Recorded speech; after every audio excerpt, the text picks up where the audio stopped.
someone's phone and order pizza. It's adorable. He is an adorable little character. Yes.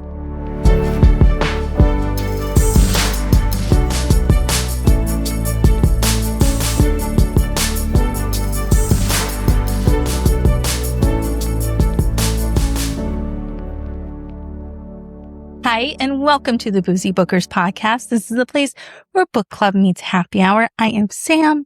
Today, I am joined by Booker Corey, and this is one of our special little bonus novella mini episodes. We get to discuss a ARC read that we had the honor of reading. It's called Tides Wait for No Witch by Natalie Summers. Cute. Sam's holding up the cover. It's so pretty. Of course, so it's pretty. Black and white, but it's gorgeous. Yeah. It's so pretty. The cover is very inviting.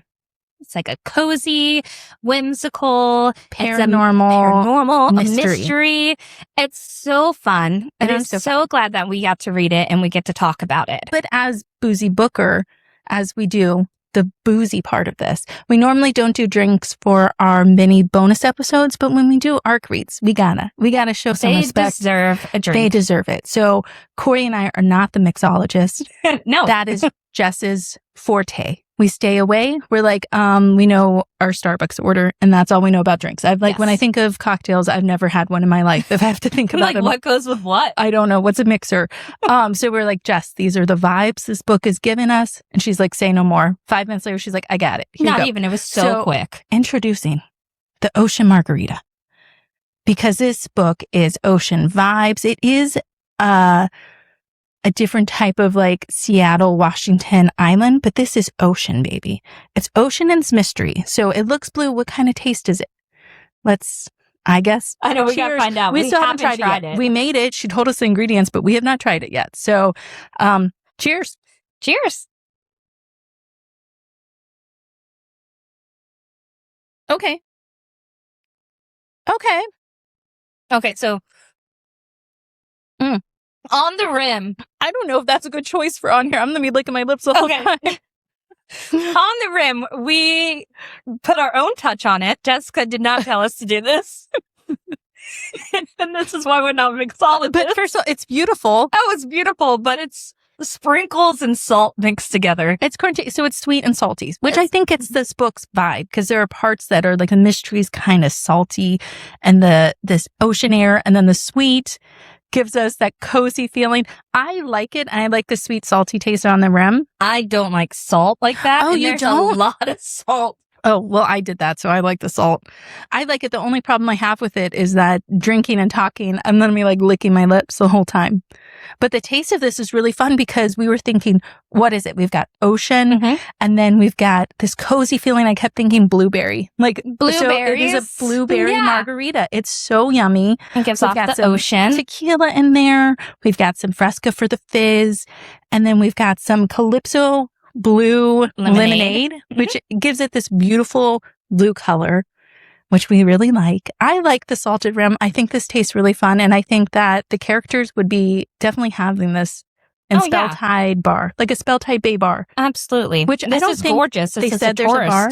No, there has to be a bar. Oh, it's a tourist drink because it's like a little tourist island. Tourist island. Yeah. So I will continue to drink off the side where there's no salt anymore. And it tastes a lot better. So when you get margaritas, you get it with sugar, not salt? Yes. Okay. Well, you're an animal.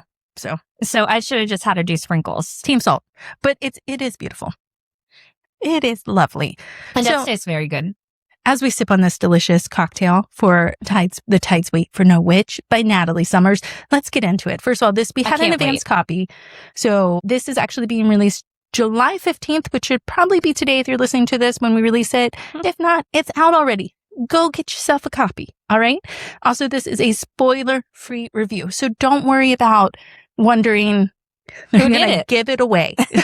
We are not. This is just telling you about the book and the vibes and what you should expect. So thanks for Natalie Summers for letting us do this. Yes. So this book, The Tides Wait for No Witch, we are introduced to Sara Rivers, who is feeling a little lost in life and just found out she inherited a home from a great aunt on a little island off the coast of Washington.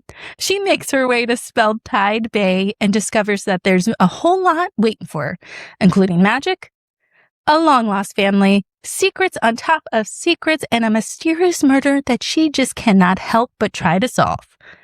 So This is, would you consider this a young adult? I would say young adult. There's not really any spice there. No. You don't even meet the main male character until like 40% in, I think it was. Yeah. So it is mystery heavy, which really keeps you intrigued. Absolutely. The whole book, I was like, who's this? Who's this? It kind of reminded me of a RPG game where you just keep meeting new characters. Yeah. And they're like, oh, what's this guy about? Oh, what about her? You just keep meeting them. And each person, you're like, what's their vibe? What is their vibe? Yeah.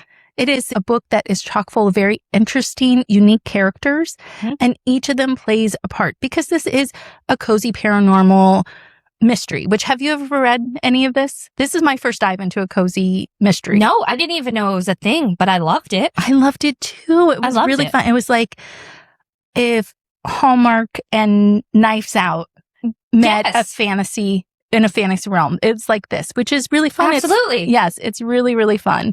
So this book, it's about 379 actual story pages. There's a couple more, including author's notes and things like that.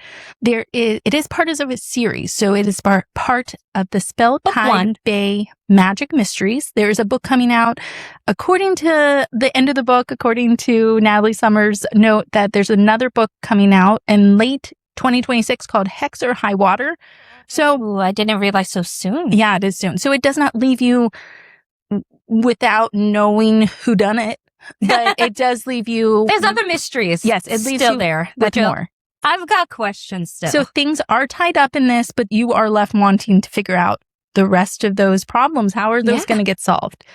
Our main character is Sara Rivers. She is sarcastic, curious. She's kind of pragmatic. Yeah. She's not really taking everything at face value. No, I thought she was kind of strong because within this book, within like the first several chapters, so much in her life changes. Like so much. Yes.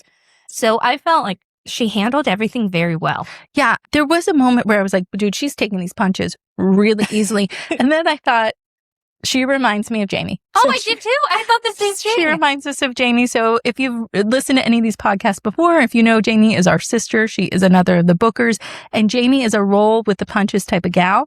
It's exactly how she would handle everything. Be like, okay, I guess this is it now. So her and Sara felt very similar to me. Face value stuff. Yeah. Not like, is this real? She had a little suspicion and getting like, I'm not sure.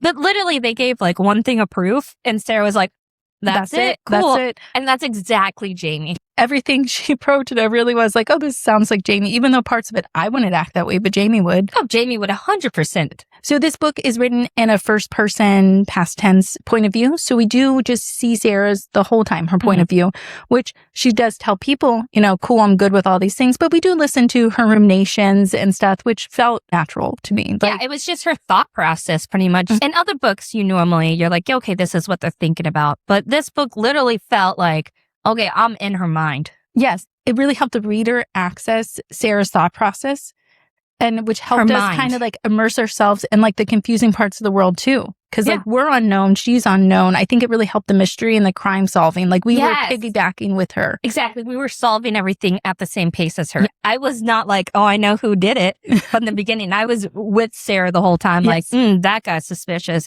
Ooh, her? Yeah, because the whole time we're learning things with the main character. It's not like she came with a whole bunch of information. We're learning it with her, which I think really helped you get into the mystery of it. Yeah. So what are you going to expect when you read this book? It's got magical elements. It's mixed with a cozy setting. Fun. It's really the glue of everything in this murder mystery. It is this cozy setting on this island. Really is. The way that I was picturing it, I imagine it like the island on the spell shop, but also the marketplace from Beauty and the Beast, where in the beginning she goes there and it's just like a little circle and there's a fountain and there's shops around. That's how I imagined Spelltide Bay. Have you ever watched Virgin River on Netflix? Yeah. That's kind of how I pictured it a little bit, like that. Oh. Like small town. But there also in this book, there's a lot of really fun, magical, mythical beings. And I think what's great about it is they're in this modern world. So we aren't seeing like witchcraft, like witches around a cauldron. No. In like a village. We're seeing them like, maybe it's like half witches with a coffee addiction. Yeah. And they're driving a mini car, so Yes. it's a unique view on this magical, modern, contemporary characters, really. Yeah. What I really loved is that Natalie Summers did not put herself in like a box when it came to the magic. Mm-hmm. There's Stitch witches. There's kitchen witches. There's someone who's half dragon, a half Seelie, or not half Seelie. They're Selkies? Selkies, yeah. Selkies. There's a seer. There's so elemental magic. There's so much just magic in general that it does seem like the world. Yeah. Which again, it's like the island is the glue that holds all these people together, why they're there. What I also liked, which was really unique and I thought was a really refreshing take on this, is the fantasy characters, even though it is in a modern setting, they're not really relying on a lot of modern technology. There's a couple things in there where they're texting and calling.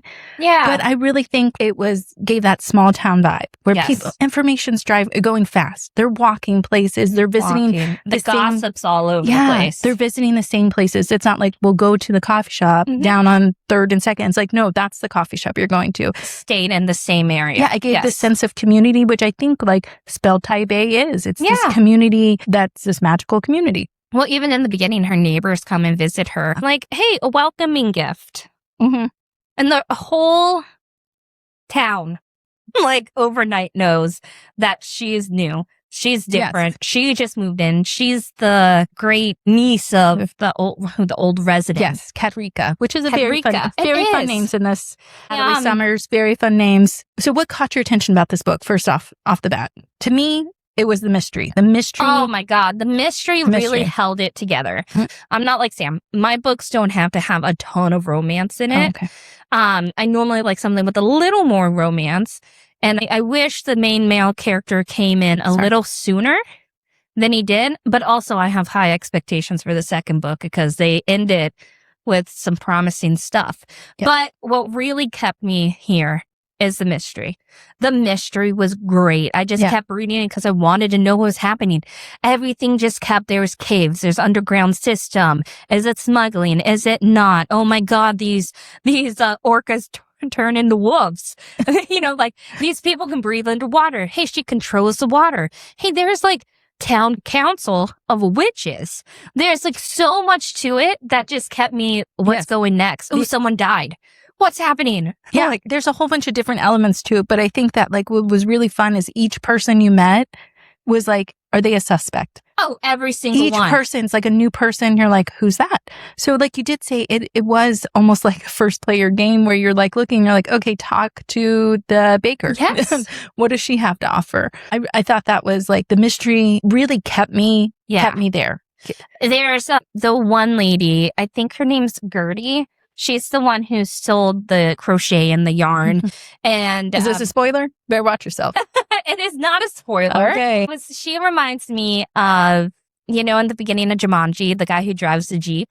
Mm-hmm. The movie Jumanji. Yes. And he's the one who drives the Jeep and he's just like, this is where you need to get off. And, telling everything. That's what Gertie reminded me of. She was like there and she was like, hey, not everything's at face value. And just like giving little hints throughout the thing. Yeah. She was great. She was a highlight. Yeah. You know what? As a character, I liked her too. You know what else was really fun? And I know we briefly talked about it. I thought the cover really fit well. It was also very inviting. You got the feel for the book. You want to read it before you even know what it's about. Yes. It was really cute and really colorful. And if you're talking cozy crime, like that is a cozy book. It's right there. And honestly, what made me want to read it to start off with, I looked at that cover and I went, oh, I hope there was something about it that makes me want to read it. Yes. And I did. And I was like, this is it. I can't wait. I hope we're picked. And there's a talking otter in it.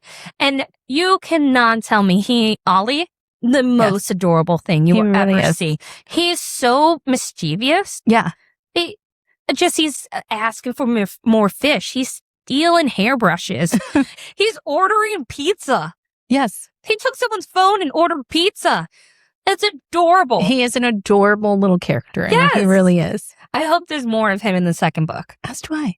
He's so cute. What did you think of the writing style? I thought it really fit. I think that having it in Sarah's point of view really helped make the mystery and crime solving element of it more impactful. I knew where I was at. Mhm. I knew what the characters were doing. I knew what each person, it wasn't like a copy and paste of each Spelltide Bay No, all resident. different. They're all different. They all have their own thing going on. We had briefly chatted before. I said, hey, did you get the mystery? Did you know who it was? Because I did not. Corey's like, I did not either. Nope. And I think what Natalie Summers did really well is she put the smallest amount of Easter eggs in and made everyone doubtful. So Yes. when there was that, who, the person who did it, and you kind of see, you look back and you see those little It parts. was a shock to me Mhm. just because I was doubtful of everyone. That's it. You're so doubtful of everyone in it that you're like, who did it? Which again, the mystery, perfection. It was great. Mystery was great. And you are right. They're thinking back now that I know the ending. There was little bits that I should have probably caught on more to. Yeah. But because there was other people that seemed more suspicious, that the one person was not even on my radar towards the end. Yeah. Yeah. It's because we're there with the main character and you're going, well, they're shady. Yeah, but they're acting weird too. Yeah. You're figuring out. Because some people in the book are just shady to be shady. Yes. And they're not actually shady in terms of like the mystery of the murder. Yeah. They're just crappy. They're just crappy people. So I think the pacing of this book was really good too. Nothing was too rushed. No. I don't think so. There's new information, new revelations. They're coming out All the time. All the time. But it wasn't too overwhelming either. It wasn't. Felt natural. It did. There's something about this book that I would love to see as a TV show or a movie in Absolutely. person. There's some books that I read where I'm like, oh, I don't want that to be adapted. I Mhm. think it'll ruin it. The way this is wrote and the way the setting and the pacing is feels so natural for me to like see it as a Yes. TV show or a movie. It's something that I would love to see again. You can envision the scenes very cinematically. Yes. So Natalie Summers, think You did about writing great. some cozy crime screenplays. Oh my God, I'd watch them all. Be about that life. I'd be about that life because it's so fun. It's fun. I don't want the story to be over. I think that's it. I think it was so easy to think of it as a TV show or a movie. This that is I season felt- 1. This is season 1. Yeah. They leave on a cliffhanger. It's season 1. There's another book coming out. I want to know more about everyone in the town. You know That's what it I is? want more of everything. Do you know what it is? It's because each character was so unique. Yes, I And want each everything. person was literally a character. I would watch the hell out of this show on Me CW. too. Like CW, I'd watch the hell out of this show. A murder mystery. It's fantasy. You hear more about the elements, the council, witches. Yeah. Like there's so much. It was just to scratch the this. surface Yes. of it. Yeah. There's so much to this I did book this. that I would Scratched scratch it. There's so much to this book that you could go so in depth on that. And I would love and I it. think maybe because this is my first dive into a cozy crime, that it almost feels light in a way because it's not Yes. a gruesome, heavy it's not thing. heavy. There is murder, but it's like It's a light murder. it's like cutesy It's a murder. light murder. It's murdery. Murder-ish. It's not gruesome. It's not gory. It's No. not strong adult themes. No, It does feel light. it's the light. feels It's like a comic. I don't want to say it feels Murder. comforting, but it is like reading, like watching your It's- favorite crime drama. Yes. It's a small town vibe that's super nice.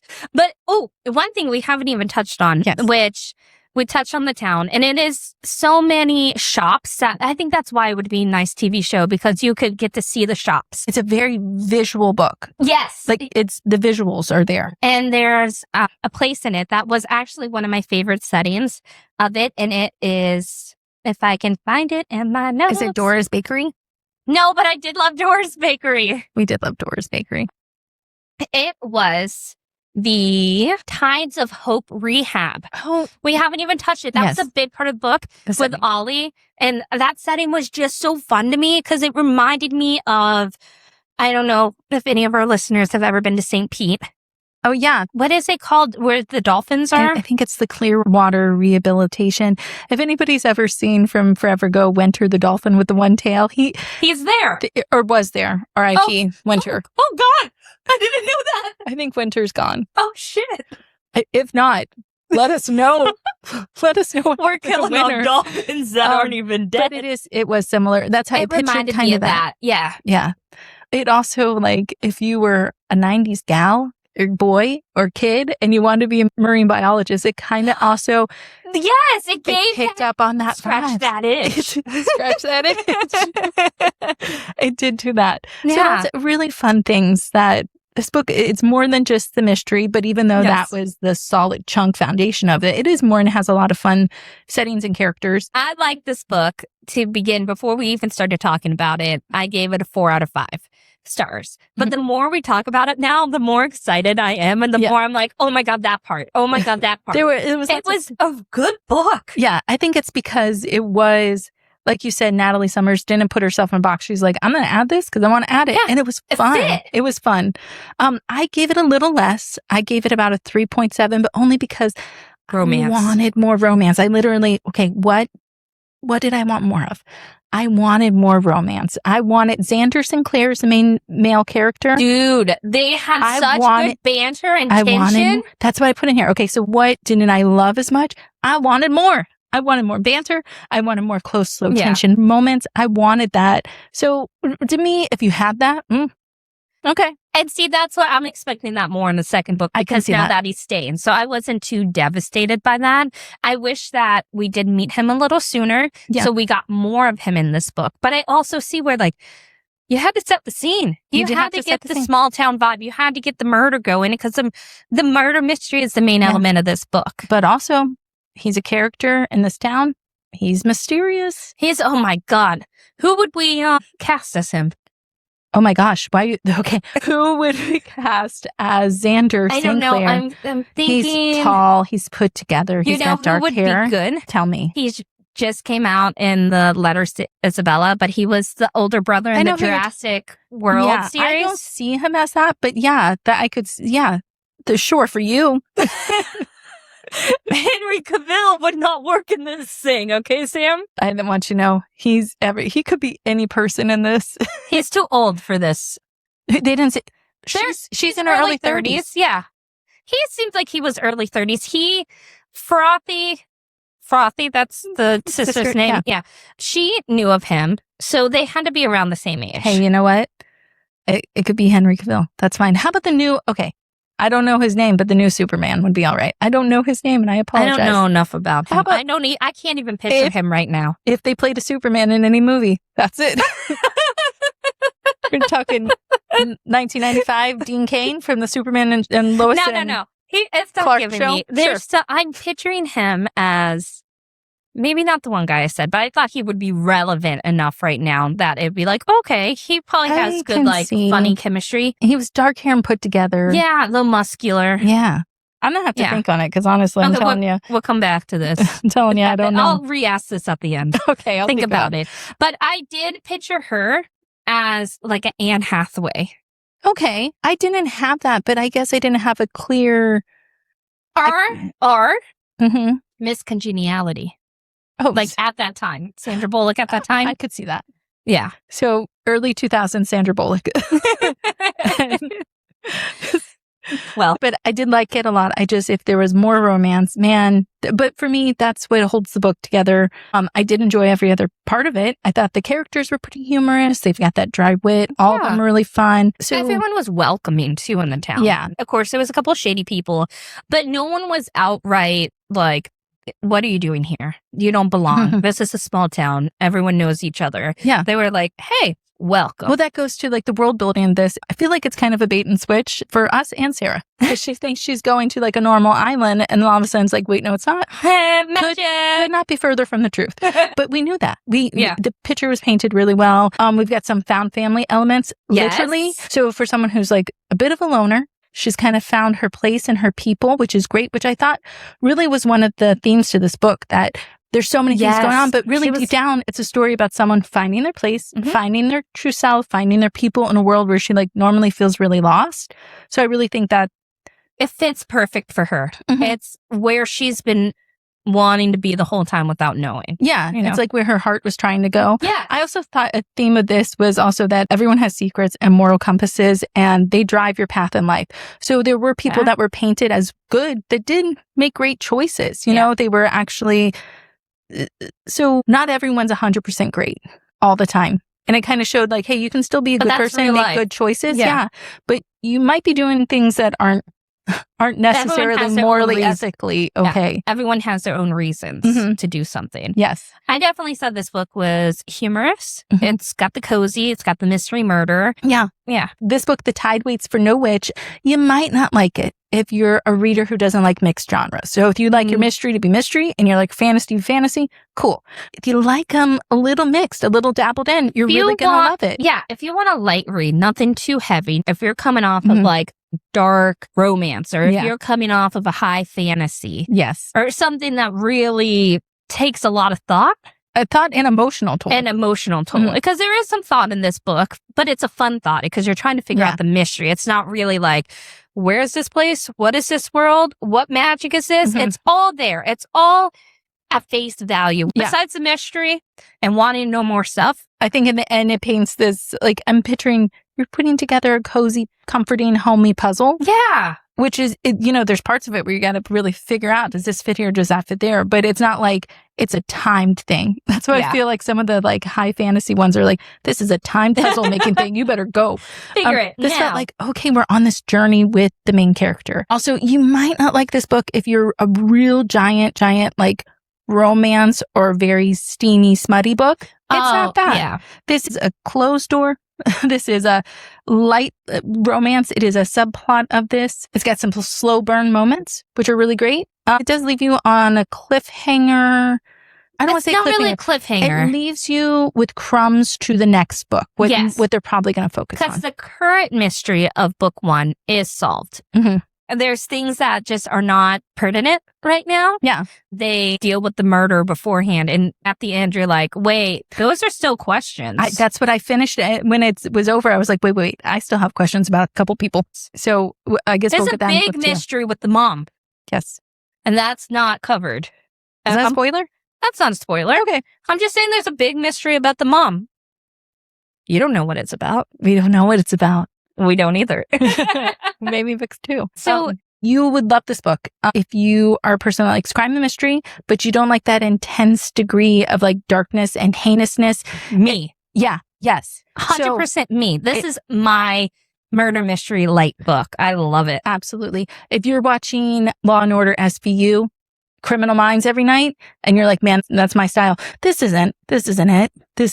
No. If you love a little whodunit, this is for you. This is great. You'll also like this if you're like fan of other cozy kind of books, like The Spell Shop, or if you love other homey kind of comforting mysteries like old school Nancy Drew. Oh my God, it is a Nancy Drew thing. It's nothing Sara serious. Rivers is a Nancy Drew. Oh my God, it's everything. She's too curious for her own good, really. She really is. She could not leave it alone. No, she couldn't. And I felt that because I'm like, I gats to know too. I have the gats to knows. Yeah. So does Sarah. Would you ask me your question again though? Oh, that wasn't my actual question. What were you asking me? I wanted to know, have you thought back on who would be the actor for Xander? The only person that keeps popping in my mind is he played Lucifer in the show Lucifer. Oh my God. His Tom something is his name. I'm not sure. He would be a great Xander. Yeah. I'm okay with that. Okay, good. As long as your approval's there. My approval's there. Okay, cast him. Oh, you know who else would kind of give but it gives off Loki when he's in is it the TVA? Oh, Tom Hiddleston? Yeah, but when he's like the time travel agent. Pardon me. Yeah. You told me Henry Cavill. No, that's what I said. He's a little older. Too old. No. I said recast. He's a little older, but it does give off that type of vibe. I'm moving on. Would be okay. I'm moving on because I don't like it. My actual question for this book: if you could own a shop, what would you? I already know because I feel like what was missing was a bar, and needs a tavern, a library. It had a library. Yeah, but I feel like they have a library. I know I have a library because we go talk to what's his name, bookshelf, a bookshop, but like a bookshop. Yeah. All right. This is where the dream of like every millennial lady is to open up like a coffee shop, bookshop, like bar. Yeah, that's what it. We need the tavern, the bookstore tavern. Yeah, Spelltide Bay, like a speakeasy. Oh, yeah. And we could serve murder mysteries, and we could serve ocean margaritas, but maybe with the choice salt. of salt or sprinkles. I'm gonna try it again or with the salt. What are you doing? Wait, all the stuff's on the inside. Yeah, that's why I did one of these. Like, I rolled it. Isn't it supposed to be on the outside? Honey, I don't know. I rolled it. Was that why there was so much in my first sip? I think it looks beautiful, though. Mm. Oh, the salt. Really? I think the salt is good. If you were a salty margarita and you like the sweet and you like the blueberry, try this one out. I have a fun question as well. So there was lots of different types. My tongue's dying. It's salivating from the salt. Shrinking like a snail. So there's lots of different elements in this. We've got different types of witches. We've got dragons. We've got selkies. We've got the undying. We got mysteries, elemental magic. We got a whole bunch of different things going on. So like if you lived in Spelltide Bay and you had magic, what would you want to be? The undying. Really? Yeah. I control the water. She can breathe underwater, which we haven't even got to that, which I hope she gets a lot more training in the next book and we get to see her like swimming and breathing underwater. How great would that? Yeah. That would be so fun. You can talk with animals. Yeah. You can control the water like your Moana. Even though Moana did not control the water, she was a spokesperson for the water. She was a spokesperson for the water. She was indeed. She's you can control the water. You can hear the water. Yeah. She did the social media. Yeah, she did. But you could breathe underwater. Everything seems great to be undone. Yeah. I'm going the other way. And there's a fun thing in this, different types of witches in this book, which is really, I thought, an interesting part of it because I hadn't read a book like that before, but they have a kitchen witch. Oh, yes. Which, I mean, like, that's the definition of cozy. It was giving off Tinkerbell, like the fairies. Girl. Yeah. Yes. How that's like Tinker, like you're a kitchen witch. Yeah, and you can just cook really well. Everything tastes a little better. Perfect. Kitchen witch. Really, really fun. I do have a lovely little quote from this. Would you like to hear one of my favorite? It's not a spoiler really, but I really love the way they said it. Yeah. Just in the book. But I also have a PSA to say really quick. Yeah. I'd love to. I'd love to hear it. All of my salt went to the bottom of this drink. Oh my God, Corey. Do you not have salt hidden in the bottom of your drink? No. Oh my God, it's all. My margarita got real salty. Do you see all that? I want to say that, first of all, calm down because the blue lemonade, the blueberry lemonade has lemonade chunks, like lemon chunks in it. No, it doesn't. It does. She's overreacting. This is your hypochondriac when it comes to salted margaritas. Look at it. I'm looking. Look at it. Look at all the salt in that. There's a lot of salt in it. I'm a liar. I'm sorry I didn't believe you. There's a lot. I don't know how it got that way. Mine doesn't have that. Or maybe I just like the salt. So this quote, it's the yarn is visible, but the pattern, the thing that gives structure and meaning to the whole product stays hidden unless you know where to look. I just thought that was like so like just with everything. It's almost like you got a plan and you can work really hard and no one's going to see that, you know, unless they just look at for the finished. Yeah. Yeah. Do you have a quote that was really fun for this? I have a quote. It is fun. It's not as, like deep as that one. The seagulls were a tactical assault unit with wings. I agree with that. We live by the beach, not the Pacific Northwest beach, more of a Florida beach. And seagulls they're out. They're aggressive, man. Don't leave food out. No. Like when you go to the beach, for some reason, to me, a good beach snack is animal crackers. They love them.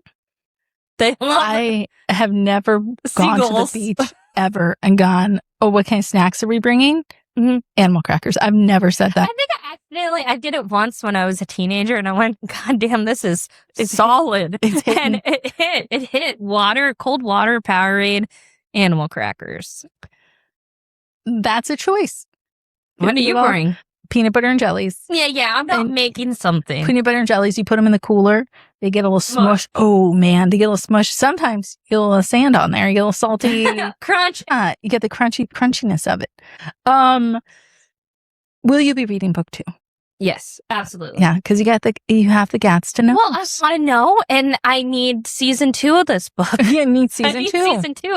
I want so much more on everyone. Mm-hmm. Like, it just left me wanting to be there. If this was a real place, I'd visit. Oh, yeah. I'd go for a vacation. Yeah. Well, they say tourists go here, so it's really fun. And I get it. Also, I think this really kind of inspired me to a whole other genre, cozy mysteries. Yeah. Cozy mystery. I'm missing crimes. Cozy crime reads. I'm like, cozy crime. Missing out. Loved it. I think we did our fun question. We did our quotes. We're kind of doing this kind of like our regular Boozy Booker episodes when our other co-hosts are here, the other bookers are here. We're pairing it like that just because it's a book. We're pairing it like that. At the end of every book episode, we do a cheers to say, hey, our favorite part of the book or our favorite person or something to give a highlight that says, hey, we really loved it. If you like this episode, you want to know more, you want to listen to different things, we have a ton of options, a ton of books that we've covered as everyone. We've got a ton of little bonus novella episodes where we just kind of dive into our little bookish interest or reads that we've done. Our personal ones. Like me and Sam do a lot of Regency ones, which Jamie and Jess are not fans of. They aren't. Jamie and Jess do a little more dark, spicy stuff. Yeah. Which, you know, I like a lightheartedness, like Tide's Way for No Witch. Absolutely. So find something you like, give us a listen, give us a like, follow us, subscribe, all that fun stuff. Also do the same for Natalie Summers because this book was a real joy. It was fun. It was really fun and a great little summer read. Oh, it fit perfectly for the summer. Yes, a great summer, that summer going into fall type of season. If you're a seasonal reader, this is a good one for that August, September style. Yeah. Really, really fun. Oh, it is. It's a nice pool book, but then like Halloween's coming up, witches. Yeah, it's that. What? That's a remix of it. Do you want to start your cheers or would you like me? I'll start with cheers. Okay. Get my salty margarita ready. Let's do it. Salty. So I am gonna cheers the seagulls. No. The seagulls. The seagulls. No, I want to do a cheers to Ollie, the talking, thieving otter, and all things that are so whimsical in Spelltide Bay. Yes. It was just whimsical. It's fun. It's everything I love with the little mystery, coziness. Thank you, Natalie Summers. Yes. Cheers to Ollie, too. Cheers one of the to best Ollie. parts of the book. And I want more. Oh, my God. The airbrushes. I couldn't get over him ordering a pizza. He was so sassy. I loved him. All right. So pizza for dinner? Inspired by Ollie. And Ollie, do you think he had like sardines on his pizza? Like Absolutely. What kind of pizza was he ordering? Well, I don't think you can order a plain fish pizza, but sardines for sure. Or he was just going to get a cheese pizza and then talk one of the people into putting fish shrimp on. He liked shrimp. Oh, shrimp. Yeah. Shrimp pizza. Cheers to Ollie. So cheers to the authors who allow us as readers the privilege to read their works that are a piece of their time, their hard work, and their heart and soul. Cheers to them. And also thank you so much, Natalie Summers, for giving us this opportunity to read this advanced copy. And best of luck with The Tide Waits for No Witch. All right, guys. We'll see you next time. Happy pages and libations. Bye.